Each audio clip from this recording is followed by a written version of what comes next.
छठिया मैया छठी मैया के खोई छादिया ऊंचे जीरा के मालिक तुझे जीरावा के मालिक आमी करैया जीरा देले काटावा जीरा देले काटावा ये जीरावा के मालिक मीठुआ दाइया जीरा देले काटावा जीरा देले काटावा मुझे जीरावा के मालिक मीठुआ रैया जीरा देले काटावा जीरा देले काटावा मुझे जीरावा के मालिक परमेश्वर बाबू जीरा देले काटावा जीरा देले काटावा मुझे जीरा के मालिक में सराइया जीरा देले काटावा मुझे जीरा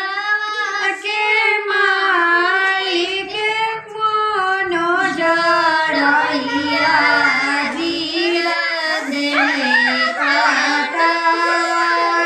मुझे जीरा के मालिक रघुनंदन रैया जीरा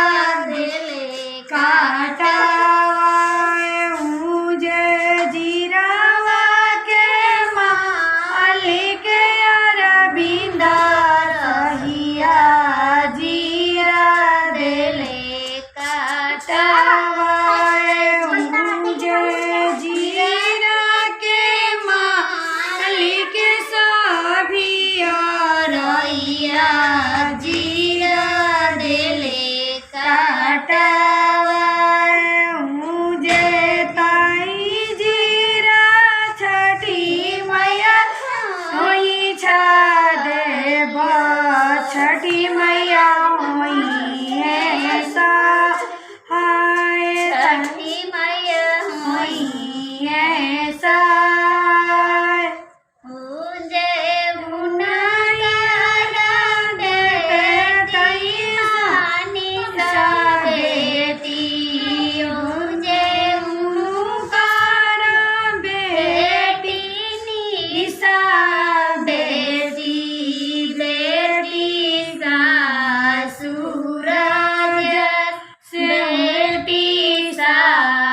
सासुराज मुझे भाभी दिहली जीरा खोई छा गमा कता जाए खोई छा गमा कता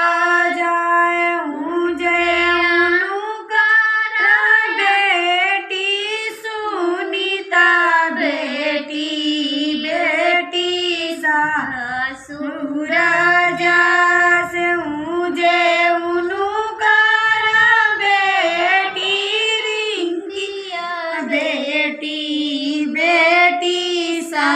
सासुराज जा